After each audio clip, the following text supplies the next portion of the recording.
Então, muito prazer, eu acho que aqui todo mundo é da área da biologia, né? Então eu vou falar um pouquinho de transposon, de elementos móveis do DNA, do que a gente chama de mobiloma ou mobile DNA, e um pouco o impacto que ele tem, tanto em termo evolutivo, mas principalmente como causa de doença, que é o que a gente estuda. Eles têm um papel tanto em doença herdada, hereditária, vou mostrar aqui um caso que a gente chegou numa conclusão de que era um desses elementos, mas eles têm um papel muito, muito importante, protagonizam bastante o câncer, que são evidências mais recentes, principalmente porque agora que a gente tem ferramenta de como investigar esses elementos com mais certeza e propriedade, e eles estão emergindo aí com a possibilidade de mudar o tratamento de diversos cânceres e também de trazer biomarcadores para que a gente possa monitorar tanto cura quanto recorrência. Eu vou tentar mostrar para vocês um pouco o que eles são, como que a gente procura por eles e como que eles impactam dentro do nosso genoma. A descoberta desses elementos é bastante antiga, foi feita por essa pesquisadora chamada Bárbara, nos Estados Unidos, em 1943. E ela viu, na verdade, através desse milho, que tem várias colorações, basicamente amarela e marrom, que a coloração das espigas mudavam o padrão de cor a cada geração. Ela acabou ficando bastante interessada e curiosa de como isso acontecia e viu que alguns elementos estavam presentes quando o milho era amarelo e outros elementos não estavam presentes quando o milho era marrom. E ela acabou vendo que esses elementos eram sempre os mesmos. E ela acabou caracterizando ainda nessa época o que a gente vai chamar de elemento móvel e era, na verdade, um DNA transposon. A pesquisa dela foi bastante inédita nesse tempo, mas completamente negligenciada, né, pela comunidade científica da época. Ela seguiu investigando esses elementos ao longo do tempo e eles acabaram aflorando aí como uma causa realmente de mobilidade genômica, principalmente em botânica, e ela acabou ganhando o Prêmio Nobel em 1983 pelo impacto da mobilização desses elementos, mas na época ainda só conhecido dentro da botânica, não ainda dentro do DNA humano. Basicamente, para resumir, o que a gente tem de elementos transponíveis, eles fazem 50%, se a gente considerar eles como um todo, do nosso DNA. Metade do nosso DNA é formado por esse tipo de elemento. Então, aqui nesse gráfico a gente consegue ver essa relação. E eles são divididos entre DNA transposons ou RNA transposons, que a gente também chama de retrotransposons. A grande diferença deles é o mecanismo de mobilização, e por isso a gente sabe que um é de um tipo ou do outro. Enquanto o DNA transposon ele corta a sequência e insere essa sequência num outro local do genoma, o RNA transposon ele copia ele mesmo e essa cópia é inserida numa nova localização do genoma. O DNA transposon ele é bastante frequente no nosso DNA, ele faz sozinho 8%, mas o RNA transposon é o que mais interessa porque ele é o que a gente tem ainda hoje com capacidade de mudar de lugar. Então aqui, colocando em separado, a gente chama os retrotransposons de classe 1 e o DNA de classe 2. O DNA, então, ele corta a sequência que ali está em verde, insere essa sequência, tirando da sequência original para um novo local do genoma. E isso foi o que aconteceu no milho que ela observou. O retrotransposon, na verdade, ele copia ele mesmo através do RNA intermediário e essa cópia é inserida num novo local. Então ele fica com uma duplicação da própria cópia, ele permanece no local de origem e também inserido num novo local.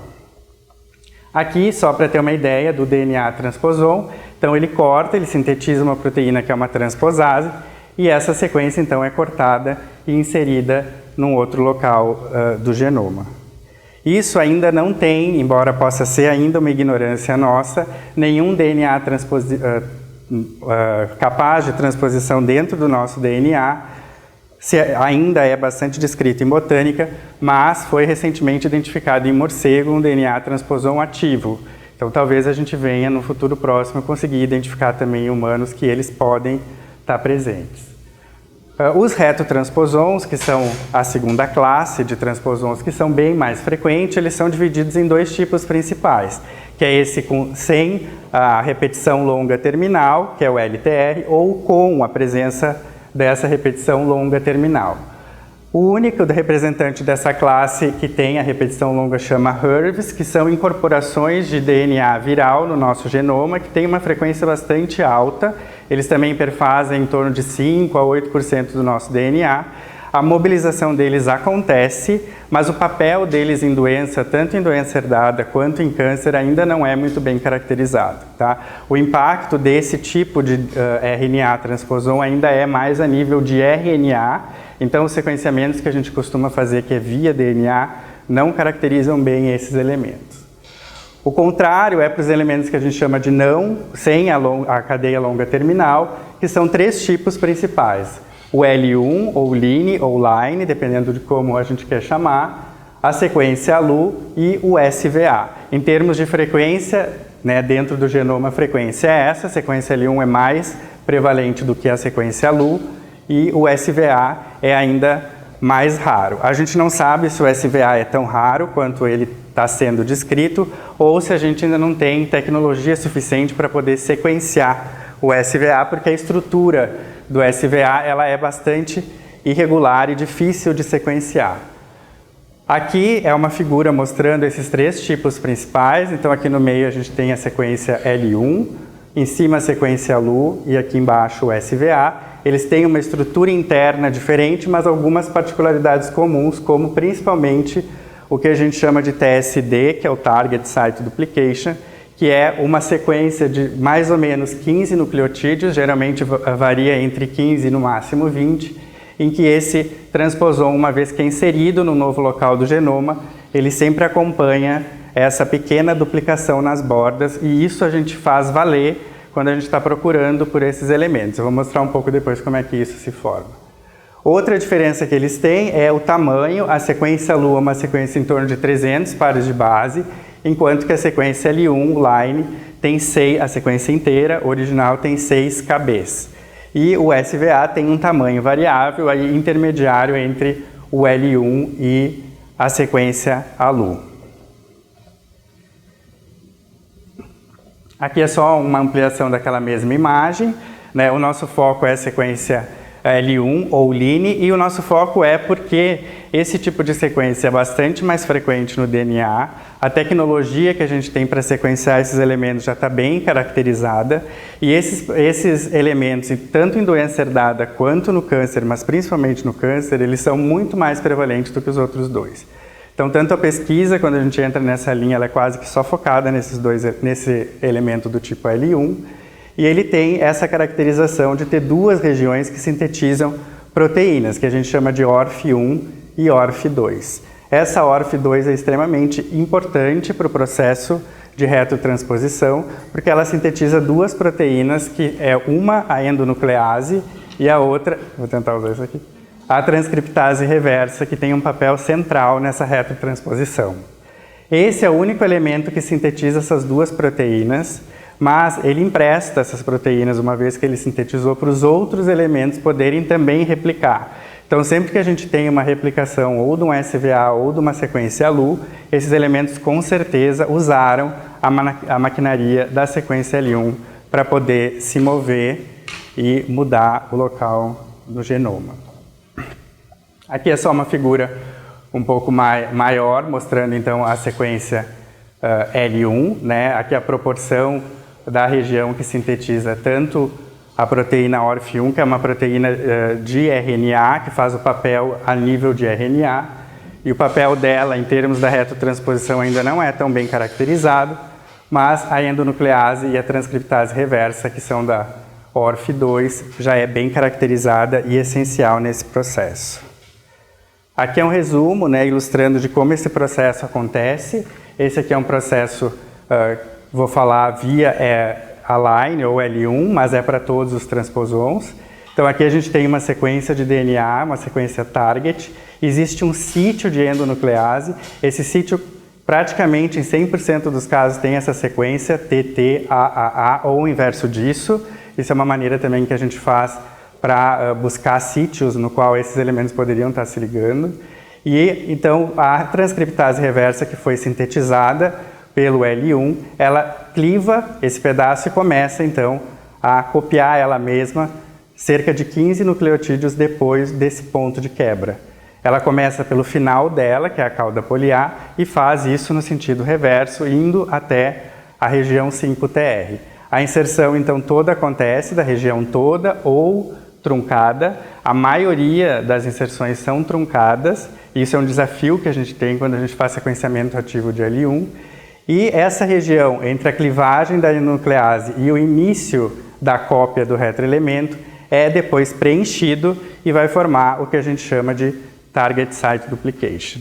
Esse mecanismo é para qualquer retrotransposon desse que não tem cadeia longo-terminal, que seria, no caso, a sequência LU, o L1 e o SVA.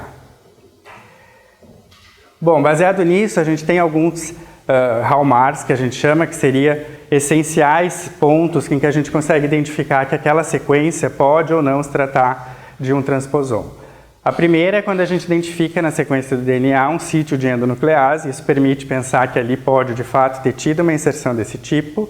O segundo é a identificação do Target Site Duplication, isso a gente costuma ver no Sense e quando faz o Reverse a mesma sequência, geralmente entre 15 e 20 nucleotídeos. E por último, a presença da cauda poliar. Todos os elementos têm essa cauda, ela é bastante variável, mas sempre é bastante longa, e a inserção quase sempre começa através da cauda poliar. Então isso dificulta um sequenciamento via PCR normal, mas por outro lado, quando se consegue ele bastante específico e sugere bastante esse tipo de elemento. Aqui é uma figura ilustrativa mostrando que eles estão espalhados por todo o genoma, né, todos os cromossomos, embora no cromossomo X a frequência desses elementos é muito maior. A razão pelo qual o X tem esses elementos numa frequência maior não é muito clara, mas provavelmente é porque o X tem um conteúdo maior de T e A, fazendo mais sítios de endonuclease, permitindo então que esses elementos se mobilizem com mais frequência. O impacto disso é tanto bom quanto ruim. O bom é porque alguns fenômenos relacionados ao X, como por exemplo o imprint genético e a inativação do X, acontece ativamente por esses elementos. O ruim é que várias doenças que são dentro do X acabam sendo causadas por esses elementos. E que é mais grave em indivíduos, por exemplo, que têm um cariótipo XY, onde só uma inserção já é suficiente para causar a doença. E a maioria, então, das doenças relacionadas à retrotransposição por L1 estão localizadas no cromossomo X. Falando assim, parece que é uma sequência fácil ou, eventualmente, assim, capaz de ser encontrada quando a gente está procurando de uma maneira comum, né? Dentro de uma pesquisa translacional é muito comum a gente pegar um fenótipo ou um paciente afetado por uma doença e sequenciar ele ou para um gene, ou para exoma, ou eventualmente todo o genoma, buscando alterações que possam explicar. Esse tipo de estratégia ajuda muito a identificar mutações simples, mas é bastante precário para identificar esse tipo de elemento.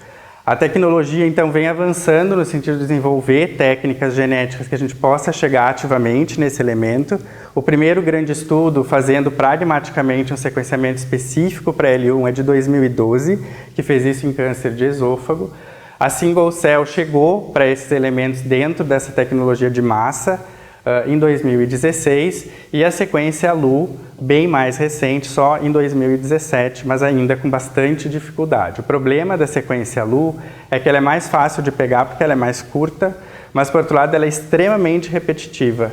Então a gente acaba tendo dificuldade de fazer esse tipo de sequenciamento. E ela é repetitiva, curta e tem a poliA, o que também dificulta quando faz a PCR de realmente chegar nesse elemento. Basicamente, o que a gente pode dizer desses elementos em termos de como procurar é que a gente só vai achar quando a gente estiver de fato procurando por eles.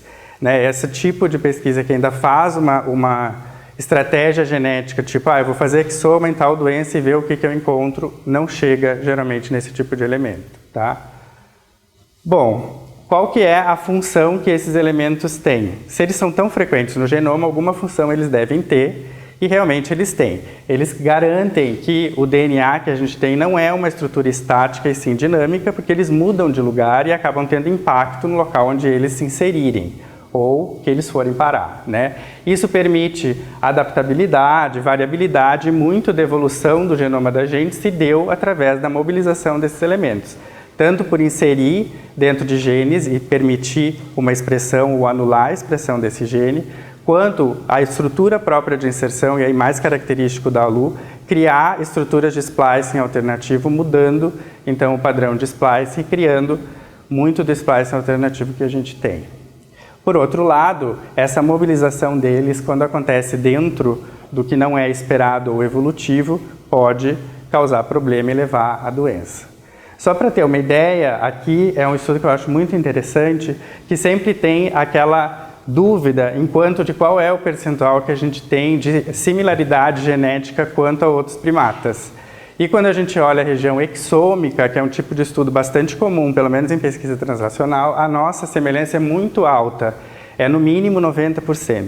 Quando a gente olha o padrão de aqui retroelementos especificamente dentro do DNA desse tipo de espécies, a gente vê comparando humano, chimpanzé e orangotango, que a gente é muito mais diferente das outras espécies por esse perfil de elementos do que pela estrutura de DNA exômico. Então eles fazem muito mais do que a gente é, do que a sequência naturalmente que a gente está lendo de uma maneira reta. Por outro lado, esses elementos têm, como eu falei antes, né, essencialmente fazem a produção da transcriptase reversa, e a transcriptase reversa tem um papel essencial na replicação desses elementos. A gente tem duas situações em que o processo de instabilidade genômica está permitido ou está liberado, que um é dentro da gametogênese e um segundo é dentro de um processo de doença que a gente vê no câncer.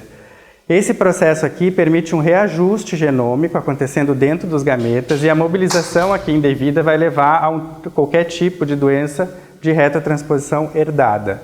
Esse mesmo mecanismo pode ser reativado numa célula somática, causando o mesmo tipo de instabilidade e mobilização, pode levar ao câncer. Os dois mecanismos, tanto aqui quanto aqui, a mobilização é dependente da transcriptase reversa. Então, mais do que falar que são esses elementos que estão causando isso, na verdade, eles só podem fazer isso se eles tiverem a síntese da transcriptase reversa. E quando a gente olha aqui, o que tem de mecanismo comum dentro de célula germinativa e célula tumoral, existe uma série de processos genéticos extremamente semelhantes, mostrando que a gametogênese não é tão diferente assim num processo neoplásico, o que dá bastante insight, tanto para a gente poder entender a herdabilidade de certas coisas, quanto também poder entender melhor o mecanismo do câncer, né? E tem várias teorias, agora já bem fundamentadas, que a transcriptase reversa tem um papel bastante central no sentido da heterogeneidade de célula dentro de um tumor. E tumor com células heterogêneas é, de uma maneira geral, mais agressivo, mais metastático e tem um comportamento pior. A primeira doença que foi relacionada a elemento móvel, especificamente ao L1, foi descrita só em 88, né, que foi causada por uma inserção do tipo L1 dentro do cromossomo que sintetiza aí, que leva, no caso, à hemofilia, que é uma doença ligada ao X. Esse caso foi emblemático por mostrar que esses elementos estavam não só presentes em humanos, mas que a mobilização podia ser ativa, podia acontecer em linhagem germinativa, porque a mãe desse paciente era carreadora, embora não tenha a doença porque ela era XX, os filhos, que eram 2, foram afetados. Então mantinha o padrão do X e ele descrevia aqui, pela primeira vez, uma doença causada por esse elemento. Aqui é um desenho mostrando a estrutura e a parte, então, da L1 que se inseriu. Eu falei antes, a L1 quase sempre ela se insere 5-alfa truncada, né? Então ele pegou essa parte aqui final, não tão final, tem mais ou menos 2/3 da sequência original, que era então caracterizada com aqueles elementos todos da retotransposição, principalmente aqui o target site duplication e a cauda poli-A. Então ele ensinava com esse caso de que esses elementos poderiam fazer parte das doenças e que a gente poderia também buscar por eles, né? Demorou ainda mais tempo para ele ser descrito no câncer, e ele foi encontrado também uma sequência L1 dentro desse gene APC, que é um gene típico do câncer de cólon, é o gene com mutação de vários tipos mais comum dentro do câncer de cólon, e o mecanismo de retotransposição também era semelhante. Bem típico, ela era 5-alfa truncada, com target site duplication e poli-A. O efeito que essa mobilização pode ter no genoma é praticamente qualquer um, depende muito de onde ela vai se inserir e o que ela pode fazer. Aqui são alguns já descritos, né? Pode fazer exonização, pode alterar splicing, pode alterar a edição do RNA, pode modular a expressão gênica, pode interferir só a nível de poliadenilização. e pode também fazer vários tipos de estrutura, de desarranjos, né, genômicos, como conversão gênica, recombinação ectópica, inversão mediada com deleção. E aí a gente já conhece hoje mais ou menos como que esses elementos se comportam fazendo isso, e isso nos ajuda também a poder investigar. Por exemplo, grandes deleções genômicas geralmente estão presentes em regiões ricas em ALU, e a recombinação homóloga ALU-ALU já está sendo bastante descrita nesse tipo de alteração. Então isso é uma coisa que nos ajuda quando a gente está identificando uma doença que tem já descrita, por exemplo, um quadro sindômico em que grandes partes genômicas podem ter sido acometidas. Então a ideia aqui é só mostrar que o impacto realmente é vasto, né, no sentido do que pode acontecer. O número de doenças relacionadas a esses elementos também vem crescendo, né? Aqui a gente vê por elemento, então L1, ALU, SVA, enfim, o número de doenças já descritas causadas por esses elementos. Esse número agora já é 130 e vai crescendo, né, à medida que a gente também está sabendo procurar. Aqui exemplos de algumas doenças, então causadas especificamente pela sequência L1, né, o gene, a doença e o tamanho da inserção. Pode ver que exceto essas duas aqui que tem 6KB, que foram inserções inteiras, quase todas as outras eram inserções parciais, mantendo aquele padrão de 5-alfa truncada. Por que é importante saber isso? Porque quando a gente vai sequenciar, se a gente parte do início da sequência e tenta achar via 5TR, a gente não chega em nenhum desses elementos que são 5-alfa truncados. Isso atrasou muito a pesquisa desses elementos, porque a estratégia era buscar esses elementos através da 5TR.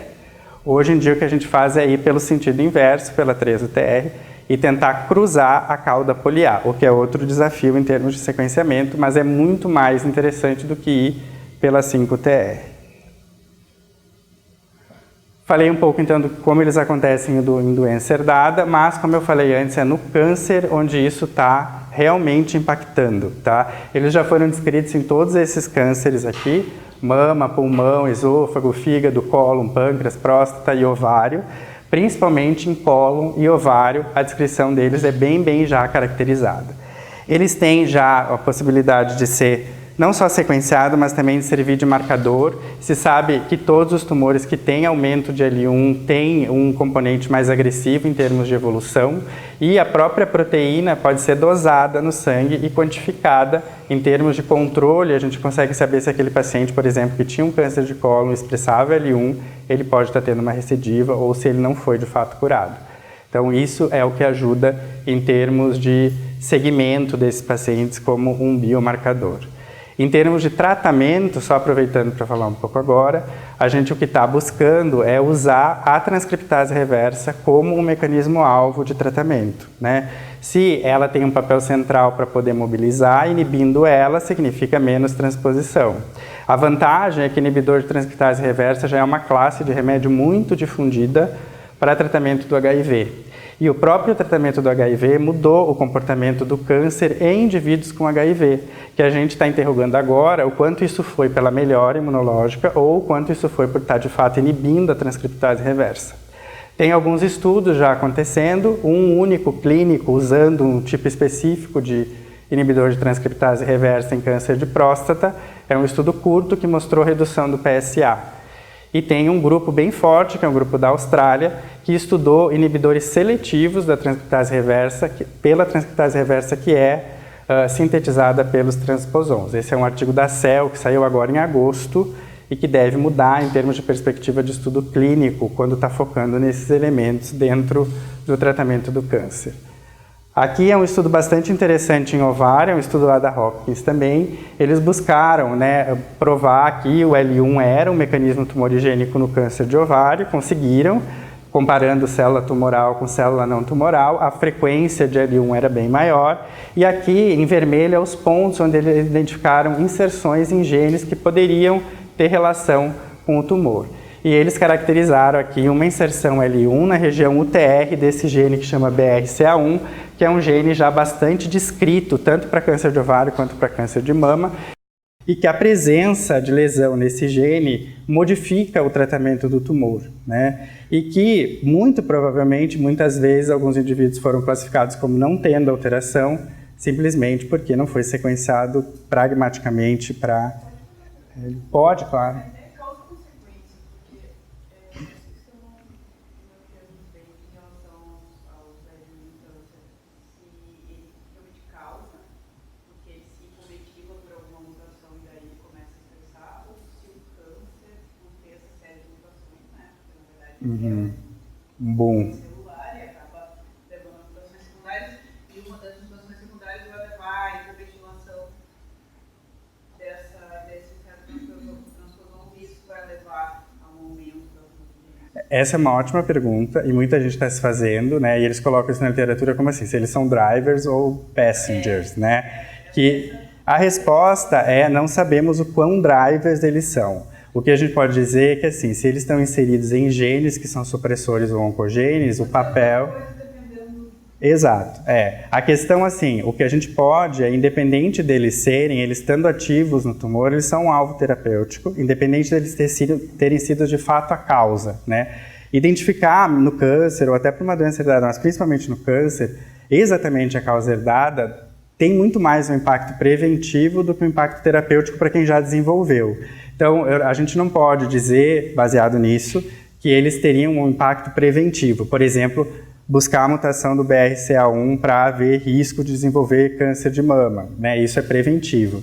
Não dá para fazer isso com eles ainda, mas dá para entender como eles se comportam, ver genes no qual eles estão relacionados, buscar ativamente por eles e nesses tumores em que isso acontece, tentar buscar terapia via esse tipo de elemento. Talvez sendo uma mutação primária dentro já de um elemento móvel, seja muito mais grave, né? A mutação dentro dele... Claro, você vai ter ele habituado em muitas células que pode usar uma expressão. A hipometilação deles é bem relacionada. A hipometilação em si acontece em vários cânceres, né? Esse estudo mesmo... Então, se ele já está hipometilado, já pode acontecer várias coisas que pode levar... Ele estando imometilado, ele pode mobilizar. Mobilizar em vários. E aí ele pode... Secundário pode ser um pouco mais grave. Ele pode não ser o mecanismo inicial. Pode ser o mecanismo inicial. Isso a gente não tem como dizer. Essa pergunta do driver... Agressivo, sendo só um câncer, não grave. Pode ser, mas mesmo assim é um alvo que a gente pode buscar, né? E talvez, que é um pouco que a gente vê, assim, câncer é extremamente heterogêneo. O que a gente vê hoje em dia em termos de câncer é que a classificação que a gente sempre fez em termos patológicos, por exemplo, câncer de ovário, seroso, mucinoso, classe 1, isso já não serve mais, porque eles se comportam de maneira totalmente diferente, nem sempre é preditivo pelo tipo histopatológico. É muito mais o cenário genético que esse câncer está que vai determinar, né? Alguns cânceres, isso já está bem estabelecido, como a próstata, por exemplo, em que praticamente tu já nem mais faz a classificação de Gleason, por exemplo, que antes, até pouco tempo atrás, determinava o tratamento cirúrgico, radioterapia ou quimioterapia. Hoje em dia, é qual tipo de mutações que esse câncer tem, e aí ele vai para uma classe de remédio, ou para outra, e eu acho que isso é uma coisa que vai acontecer com todos os tipos de câncer. Não vai mais interessar tanto que tipo ele é, e sim qual a assinatura genética que ele tem, né? Mais assertivo para aquele tumor em si, né? Mas a ideia aqui, eu trouxe esse dado, dentre vários outros, no ovário, é para mostrar a inserção dentro de um gene comum, né? Um gene já bastante descrito associado ao câncer de ovário. Só aproveitando essa imagem. Esses pontos de inserção dos geramentos, eles são tipo, você pega um tumor, tem esse perfil, ou eles são um balanço geral de tumor? Ou essas pessoas elas se acumulam, medida de população de câncer? Na verdade, aqui, esse estudo fez um bulk, então pegou várias células de vários tumores e estudou tudo junto, né? É melhor quando tu faz single cell, mas mesmo assim tu tem que fazer em vários tumores. Geralmente, não é vários, eles variam entre 5 e 8, não é um número tão grande assim.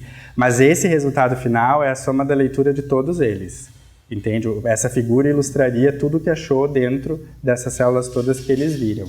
Mas é comum, De L1? É comum, na verdade é comum, que a gente, por exemplo, só achar L1 aumentada, a gente tem esse dado na próxima, vou mostrar um pouco depois. Isso sugere essa transposição, mas não mostra que gene que eles estão, onde que isso está, se isso está tendo impacto ou não, se isso está só relacionado ao estresse tumoral, em termos de, por exemplo, oxigenação e tudo mais que acontece ali, ou se aquilo realmente está sendo o mecanismo tumorigênico. Uma coisa que a gente fez, eu vou mostrar depois, é avaliar fases diferentes do mesmo tumor. Então, por exemplo, neoplasia intraepitelial, carcinoma in situ, metástase, o quanto eles tinham em termos de número. A nossa hipótese era que teria um aumento de número, porque a gente estava entendendo o L1 como um mecanismo de progressão. E a gente acabou encontrando isso, né? Mas a gente não caracterizou em que genes que isso estava acontecendo. Certo? Bom, a gente chegou nesses elementos, na verdade para a gente foi uma surpresa. O tipo de pesquisa que eu comecei a fazer, eu sou endócrino, não sei se eu comentei isso antes, e a minha pesquisa é baseada em desenvolvimento genital e sexual. E aí uma das doenças que a gente investiga é uma doença que chama insensibilidade androgênica, que é uma doença ligada ao X e que os pacientes acabam tendo um cariótipo XY, mas uma genitália bastante feminina ou feminina completa. E a gente caracterizou alguns mecanismos relacionados a esse tipo de doença dentro do receptor androgênico, que é a causa, e chegou nesses elementos buscando pelo mecanismo pelo qual isso estava acontecendo.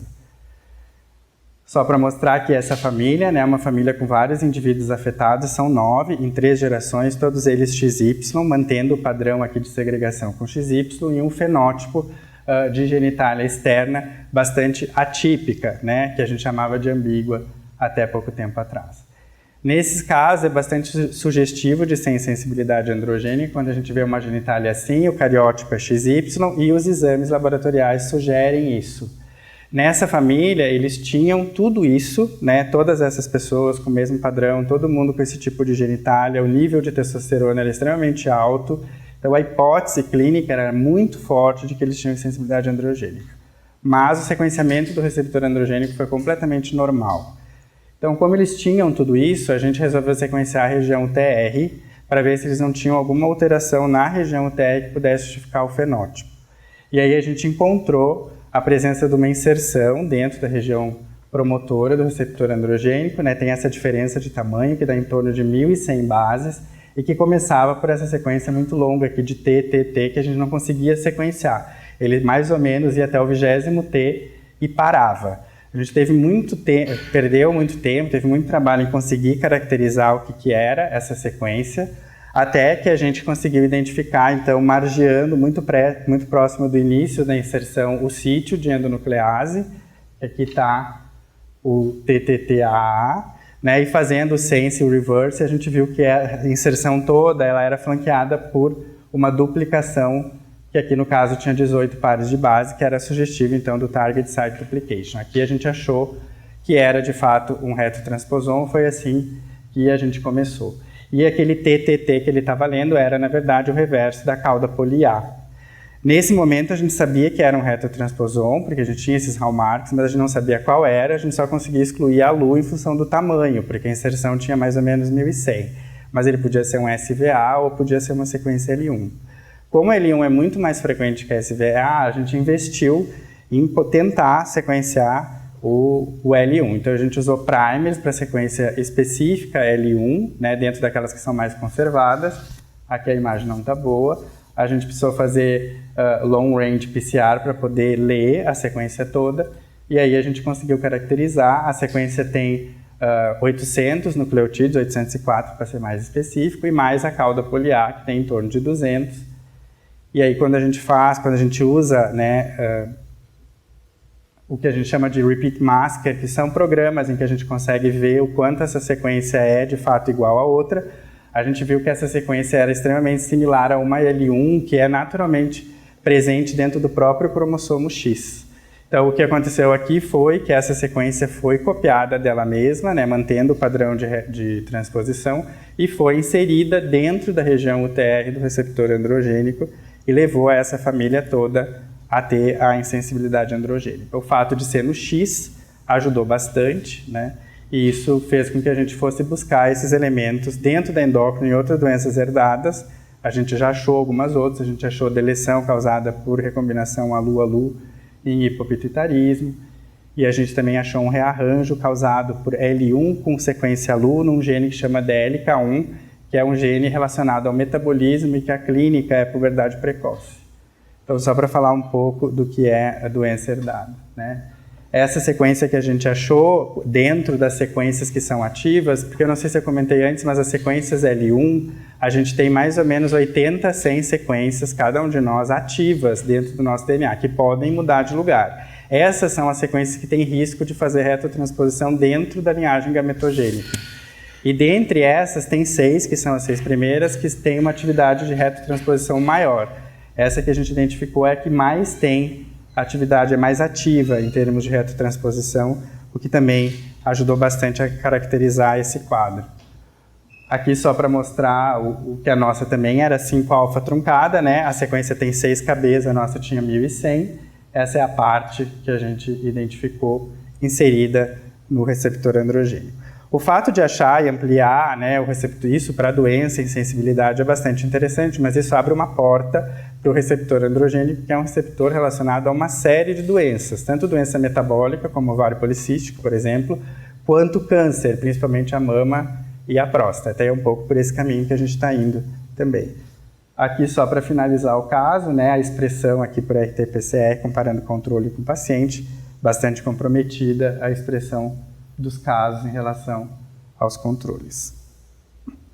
Seguindo um pouco nessa linha, a dúvida que eu acho que fica quando a gente está olhando assim, para esses elementos é assim, se eles são tão frequentes no DNA, né, se eles fazem 50%, por que eles não estão pulando o tempo inteiro? Né? Porque eles são estruturas que são ativas, são estruturas que são capazes de se retotranspor por elas mesmas, como a sequência L1, mas a retotransposição, pelo menos em doença herdada, é muito mais raro do que comum. Né? E no câncer também é bastante frequente, mas mesmo assim não é sempre que isso está acontecendo.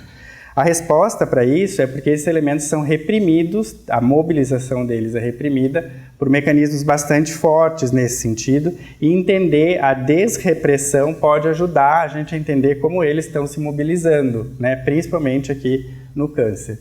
Aqui só para mostrar específico para a sequência L1, dentro da gametogênese, principalmente na gametogênese muito precoce, né? Aqui mostrando a célula primordial até uma célula espermática madura.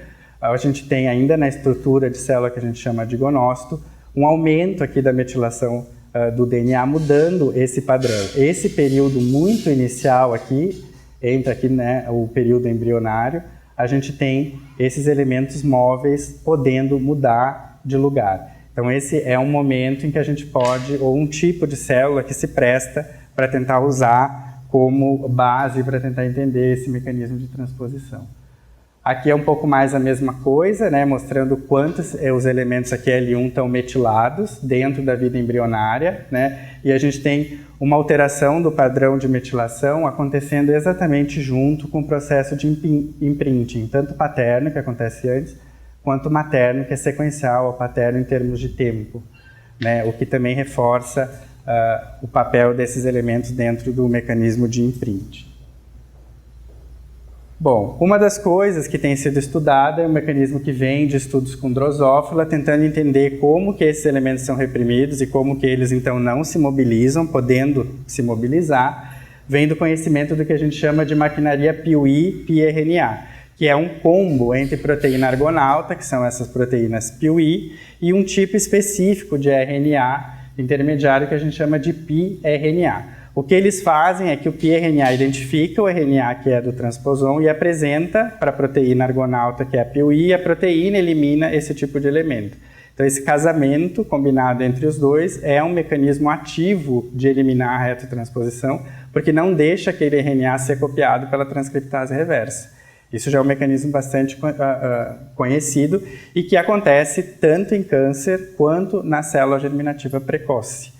Então, ele é, de fato, um mecanismo que reprime a retotransposição. Né?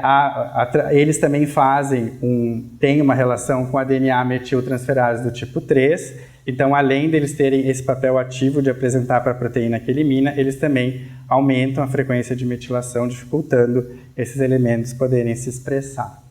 Aqui é só uma figura para poder mostrar, né, como que isso de fato acontece, mas é dentro do que eu falei. Tem um RNA intermediário, que é identificado, então, pelo pRNA, que então se liga a uma proteína PIWI que vai acabar eliminando esse RNA que foi derivado de um transposon antes que a transcriptase reversa consiga, de fato, mexer e fazer a conversão e uma nova inserção ou, né, uma nova localização no genoma. Como foi falado antes aqui, a metilação por si só da sequência L1 também é um mecanismo de perda de transposição, de perda de controle de retotransposição. Então, a perda da metilação também é descrita, e isso em câncer já está virando bastante frequente. Todos aqueles tumores que eu mostrei para vocês são tumores que têm inserções provadas, mas tem um cenário muito maior do que aquele número, já mostrando que a L1 é hipometilada. E tem vários estudos mostrando que a metilação da L1 dentro do tumor, quando analisada, também serve como um marcador prognóstico, o que pode ajudar também um pouco no segmento desses tumores, né? Vou mostrar agora, tentando não ser muito pesado, assim, no sentido de que eu acho que já teve bastante coisa aqui, o que a gente está fazendo dentro dessa linha nos tumores que a gente está investigando. A nossa primeira hipótese, o primeiro caminho que a gente fez foi buscar isso dentro de tumor de testículo, entendendo que a célula germinativa é uma célula que a retotransposição está acontecendo naturalmente. Como existe tumor de célula germinativa, que é o tumor mais comum de testículo, talvez esse fosse um cenário ideal em que a gente pudesse ver essa transposição acontecendo com o mecanismo desses tumores. Então, a gente acabou avaliando em tumores de testículo presença em pacientes com insensibilidade androgênica, porque esses pacientes a gente tem tanto o testículo tumoral quanto o testículo normal, que não está afetado por tumor, que é pragmaticamente tirado durante a cirurgia, diferente de pacientes que não têm essa doença, que tem tumor de testículo comum, em que o testículo não afetado não é mexido. Então, eles acabavam sendo um modelo interessante, porque cada indivíduo era o próprio controle, no sentido de tumor versus testículo normal, e eles também poderiam para a gente, se a gente conseguisse comparar com indivíduos normais tendo tumor, a possibilidade de a gente ver o papel do androgênio por si só, porque esses pacientes têm resistência ao hormônio androgênico, enquanto que pacientes com tumor de testículo normal não têm essa resistência. Então, a gente acabou fazendo isso em 2 casos de paciente com insensibilidade completa. A insensibilidade completa é a perda total da ação androgênica, então é uma mutação que leva à perda total.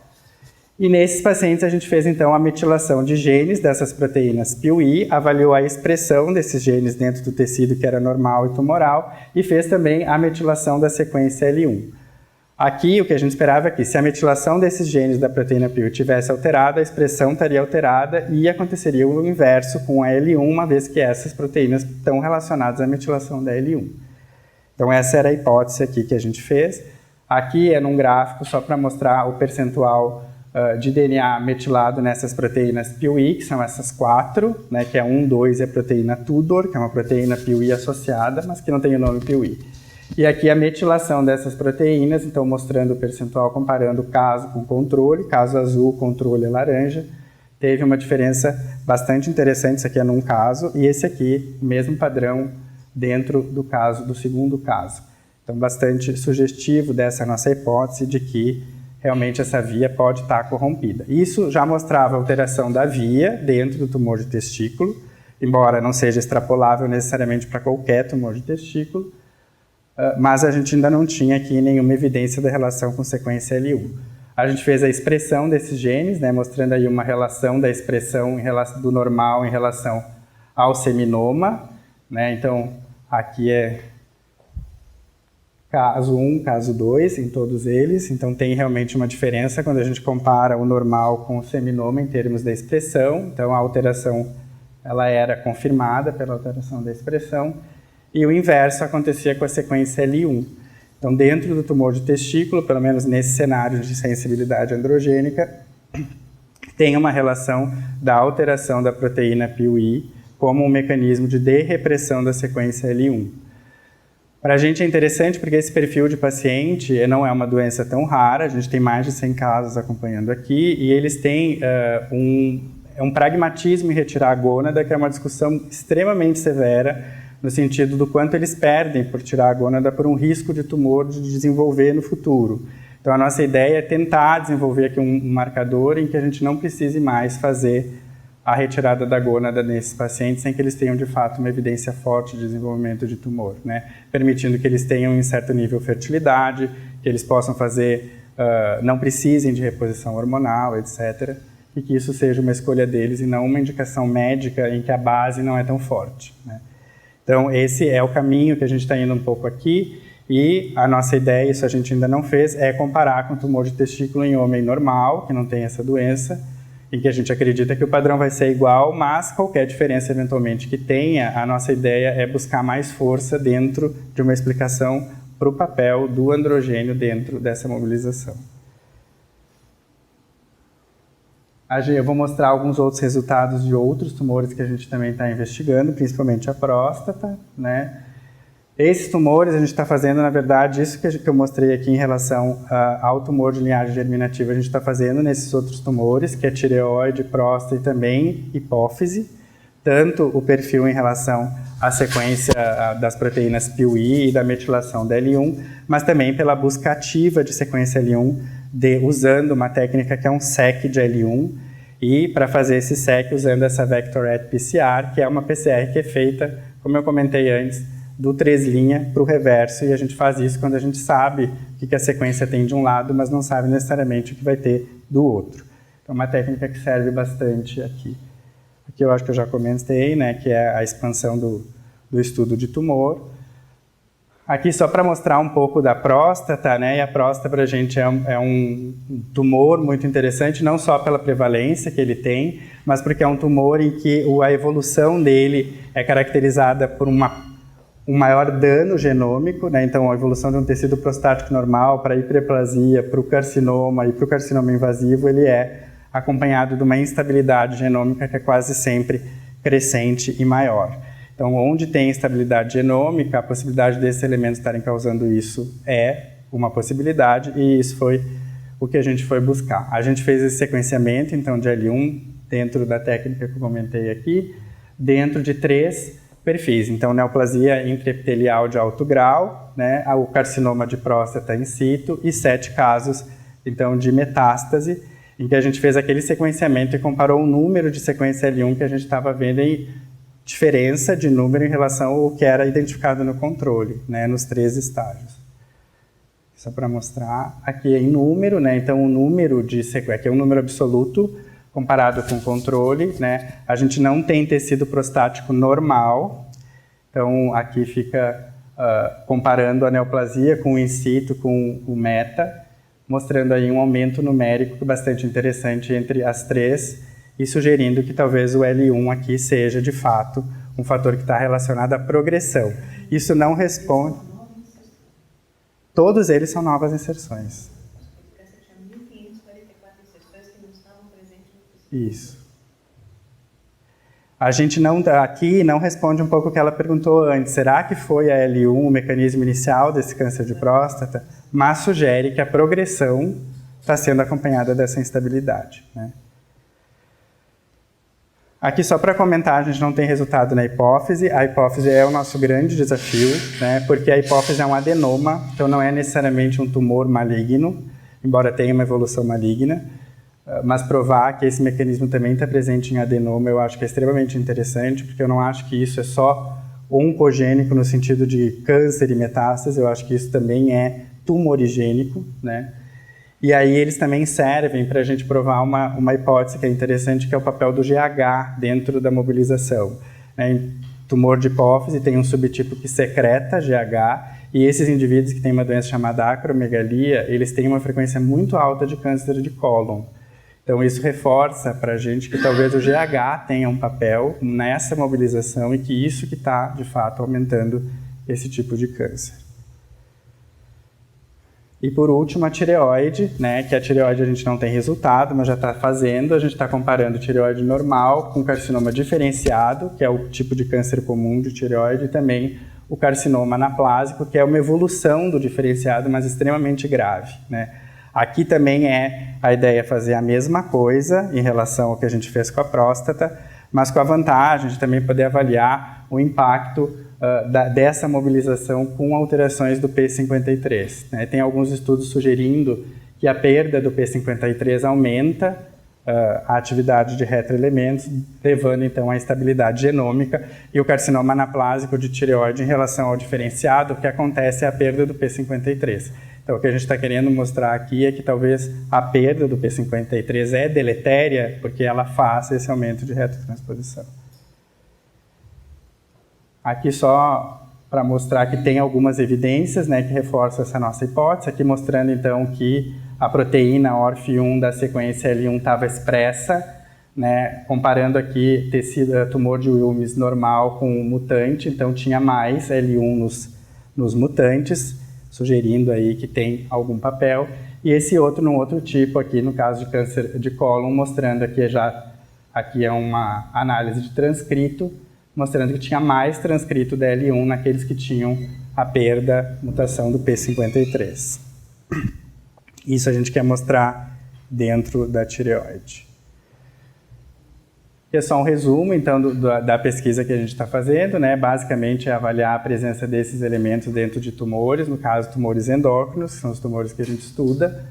Dentro desse perfil que eu falei, tireoide, próstata, hipófise e testículo, tentar estabelecer uma relação hormonal também com essa mobilização, usando esses modelos, né? O tumor de testículo para o androgênio, o tumor de hipófise para o GH, e também avaliar o impacto desses elementos a nível transcripcional, né? Isso é uma coisa que a gente ainda não sabe, e esse impacto pode trazer a possibilidade de identificar algum biomarcador ou algo que tenha realmente algum impacto clínico interessante.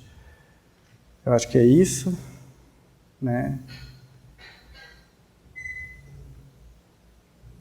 Aqui eu sempre gosto de agradecer, né, a minha chefe no HC, que é a doutora Berenice Mendonça, que é a chefe da endócrino lá, que aparece aqui nessa foto, e o meu chefe lá dos Estados Unidos, o Dr. Hegg, e o meu colega Katsumi, que foi uma pessoa que me ajudou muito, assim. Quando eu cheguei lá, eu mal sabia o que era L1, eu nem sabia direito o que eu tinha encontrado lá no receptor androgênico, e sem eles a gente não teria chegado longe, tanto na caracterização da insensibilidade quanto nos resultados que a gente está tendo em tumor. Então era isso que eu tinha para mostrar.